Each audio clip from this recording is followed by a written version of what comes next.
Episode 3 की starting एक beautiful से तालाब को दिखाते हुए होती है और अब हमें जिन और क्विन को दिखाया जाता है जो कि एक केव के अंदर होते हैं। हमें दिखाते हैं कि फेरी केव से बाहर जाने के लिए एक रास्ता बनाती है। अब जिन ये देख के खुश होता है कि हमें बाहर जाने का रास्ता मिल गया और वो फिसल के गिरने लगता है और जिन अपने सर पे हाथ रखता है कि मैं बच गया। वहीं उसके सर पे एक स्पेल वाला सिंबल लगा था जो कि हिल जाता है जिससे उसका आकार बढ़ने लगता है। अब हमें यहाँ ये पता चलता है कि क्विन ने अपने पावर से इन सब का आकार छोटा किया था। अब क्विन जिन से कहती है कि तुम इस सिंबल को बार बार मत छेड़ो, ये डिमेंसिंग मैजिक है। अगर तुम इसे ऐसा बार बार छेड़ोगे तो तुम अचानक से बड़े हो जाओगे और तुम्हें चोट लग सकती है। अब जिन उससे सॉरी बोलता है और कहता है कि मैं आगे से याद रखूंगा। अब जिन फेरी से पूछता है कि तुम और कौन कौन से जादू जानती हो, तो वो बताती है कि मैं बहुत से मैजिक्स भूल चुकी हूँ क्योंकि ट्रैवल के टाइम उसका जो एक्सीडेंट हुआ था उसमें उसकी कुछ याददाश्त भी चली गई है। जिन कहता है कि कोई बात नहीं, ये अच्छा है कि तुम बिल्कुल ठीक हो। अब जिन उससे कहता है कि मैं तुम्हारी प्रोटेक्शन करूँगा, मैं बहुत पावरफुल हूँ। अब हमें यहाँ पर इन दोनों के बीच एक लव एंगल दिखाया जाता है क्योंकि फेरी जो होती है वो जिन की तरफ अट्रैक्ट होती है और यहाँ पे ये सीन बहुत ही रोमांटिक टाइप का होता है। अब फेरी जिन से कहती है थैंक यू मेरी रक्षा करने के लिए।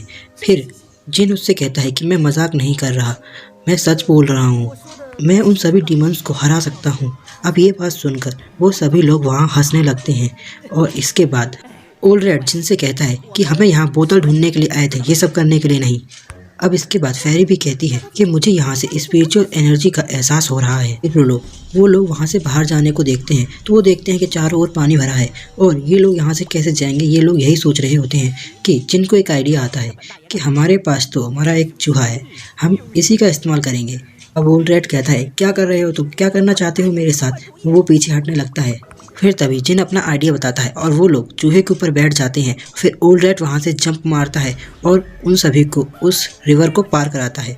असल में ये वही पॉन्ड होता है। अब जैसे ही फेरी ओल्ड रेड के ऊपर से उतरती है तो ओल्ड रेड जिन को पानी में गिरा देता है क्योंकि जिन ओल्ड रेड का मजाक उड़ा रहा होता है। अब जैसे ही जिन पानी में गिरता है वो ओल्ड रेड से पूछता है कि तुमने मुझे पानी में क्यों गिराया। तो ओल्ड रेड उससे कहता है कि मैंने तुम्हें पानी में नहीं गिराया, ये तो एक्सीडेंटली हुआ था। फेरी उसके लिए परेशान होती है तो ओल्ड रेड कहता है कि तुम परेशान मत हो, इसे कुछ नहीं हुआ। फिर हमें कुछ लोग दिखाए जाते हैं जो कि वहाँ से गुजर रहे होते हैं।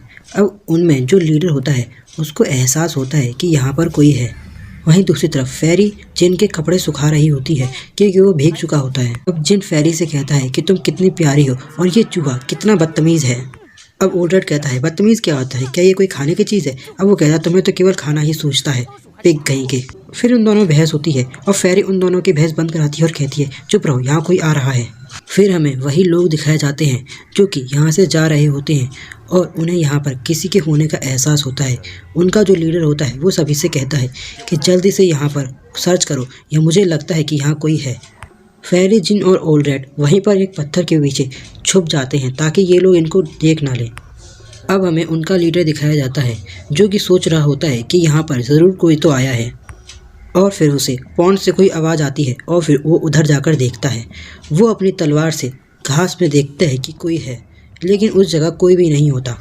और अब लीडर को दूसरी तरफ से आवाज़ आती है तो वो उधर जाकर देखने की ट्राई करता है और वो आगे बढ़ता है।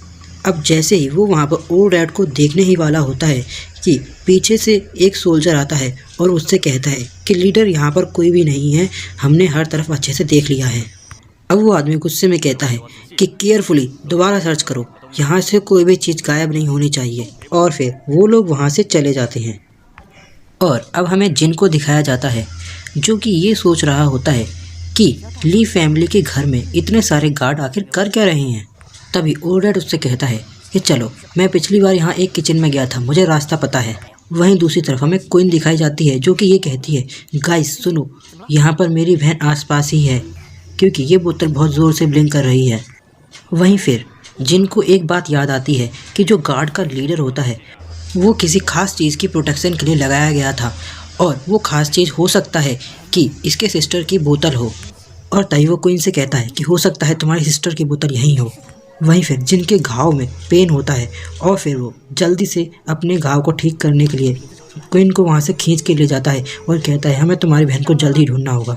तभी ओल्ड रेड कहता है कि चलो जल्दी से मेरे ऊपर बैठ जाओ मिस क्वीन। उसके बाद वो दोनों उस रैट के ऊपर बैठते हैं और फिर वहाँ से निकल जाते हैं। ये एपिसोड यहीं पर एंड होता है।